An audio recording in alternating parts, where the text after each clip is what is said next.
Hello friends, welcome back to this channel. दोस्तों, इस video में हम बात करेंगे वेदांता लिमिटेड के स्टॉक प्राइस में इतनी ज़्यादा गिरावट क्यों हुई, इसके पीछे क्या कारण हो सकता है। बट स्टार्टिंग करें अपनी बातचीत को, उससे पहले आपसे रिक्वेस्ट करना चाहूँगा जल्दी से। फर्स्ट रिक्वेस्ट ये है कि अगर आप चैनल को फर्स्ट टाइम देख रहे हैं, सब्सक्राइब करके बेल आइकन को हिट कर लीजिए। और डीमैट या ट्रेडिंग अकाउंट अगर आपको ओपन कराना है, डिस्क्रिप्शन बॉक्स में लिंक आप चाहें तो देख सकते हैं। दोस्तों, वेदांता लिमिटेड, जैसा कि आपको पता है, वेदांता रिसोर्सेज लिमिटेड की एक सब्सिडरी कंपनी है। वेदांता रिसोर्सेज आपको पता होना चाहिए पेरेंट कंपनी है। दोस्तों, वेदांता लिमिटेड की अगर हम बात करें तो लास्ट ट्रेडिंग सेशन में 343.05 पे ओपन होने के बाद 290.30 का लो बना डालता है और 343.05 से हाई नहीं बनाता है।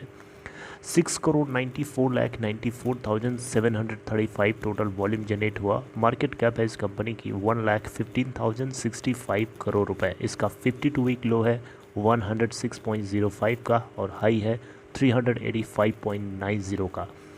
और फाइनली करेक्शन के बाद 309.55 के ऊपर बंद भी हुआ।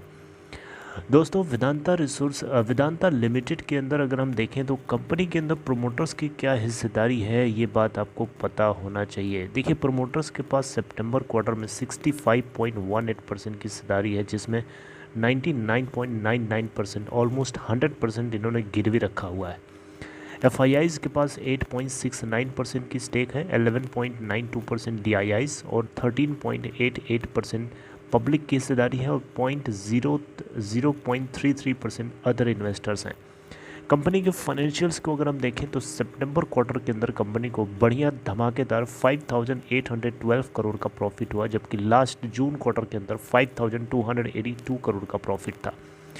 कंपनी ने जो सेल्स किए हैं इस बार सितंबर क्वार्टर में 30,401 करोड़ की किया, जबकि जून क्वार्टर में 28,412 करोड़ की सेल्स करी थी। चलिए, बाकी पैरामीटर्स हम बाद में डिस्कस करेंगे। आइए कारण जानने की कोशिश करते हैं वेदांता लिमिटेड में गिरावट के पीछे की क्या वजह हो सकती है। दोस्तों, मार्केट आवर्स के बाद कंपनी के जो मालिक हैं, जिनका नाम आपको पता ही है, अनिल अग्रवाल, तो इन्होंने कुछ बातें बताई स्टॉक एक्सचेंज से जुड़ी हुई, बेसिकली इस कंपनी से जुड़ी हुई और इसकी जो सब्सिडरीज़ हैं उससे जुड़ी हुई। तो वो बातें हमें जानना ज़रूरी है और शायद यही कारण है जिसकी वजह से हमें डाउनफॉल देखने को मिला। हालांकि ये गिरावट एक मौके की तरह भी हो सकती है। दोस्तों, आप देखिए, यहाँ पे लिखा है Vedanta's share tumble as it evaluates restructuring, what are the concerns.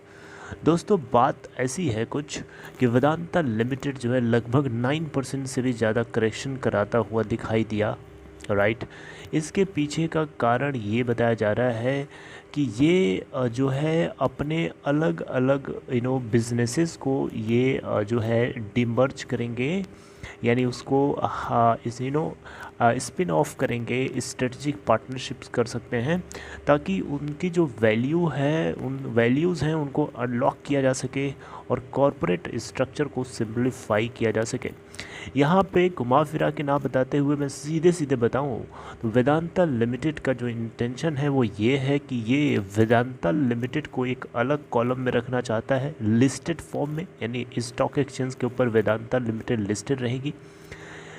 Vedanta limited से एल्यूमिनियम का जो बिज़नेस है उसको सेपरेटली अलग से लिस्ट किया जाएगा।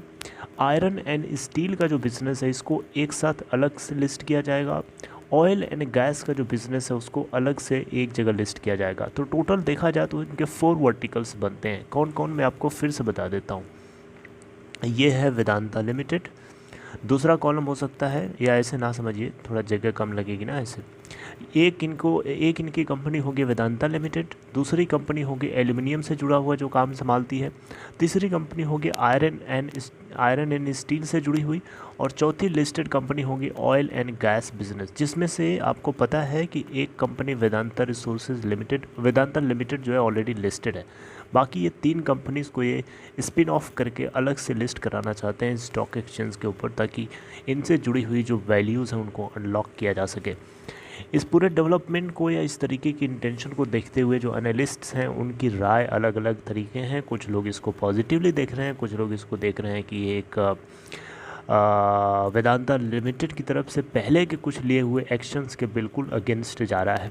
दोस्तों आपको बताना चाहूँगा यहाँ पे जो है इस पूरे अनाउंसमेंट या इस तरीके की खबर से पहले ही अगर हम देखें तो नवंबर के थर्सडे से पहले वाले ट्रेडिंग सेशन तक अगर हम देखें तो स्टॉक जो है 11% तक ऑलरेडी राइज कर चुका था in the anticipation of such developments.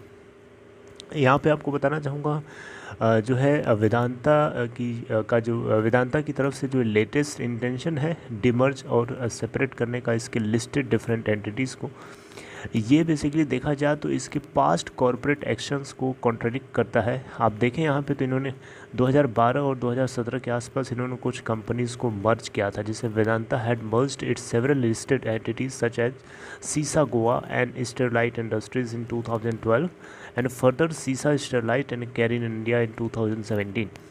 तो यहाँ पे अगर वैल्यू को अनलॉक करना है तो फिर सेपरेशन क्यों? अगर सेपरेशन तो फिर पहले मर्जिंग क्यों हुई थी? ये दोनों बातें एक दूसरे को कॉन्ट्रडिक्ट करती हैं। हालांकि अभी अनिल अग्रवाल जी की तरफ से मार्केट के क्लोजिंग आवर्स के बाद इन्होंने खुद कहा कि स्टेक होल्डर्स की वैल्यू को और कंपनीज़ की वैल्यू को अनलॉक करने के लिए फैसला लिया जा रहा है। हालांकि कंपनी जो है इसके ऊपर इवेल्युएशन कर रही है। आप देख सकते हैं यहाँ पे On Wednesday, Vedanta's chairman Anil Agrawal said that the London-based parent will continue to be holding company, यानी वेदांता रिसोर्सेज लिमिटेड जो है होल्डिंग कंपनी की तरफ बनी रहेगी डाइवर्सिफाइंग माइनिंग ग्रुप में, जिसमें वेदांता लिमिटेड और इसकी 3 बिजनेसेस को यहाँ पे ऑपरेशनली किया जाएगा पैरेलल इंडिपेंडेंट और लिस्टेड कंपनीज़ के रूप में। राइट तो अभी भी ये इवेल्युएशन कर रहे हैं इस पूरे प्रोसेस को लेकर के, जो कि डेफिनेटली आने वाले टाइम में इसको मटेरियलाइज़ कर सकते हैं।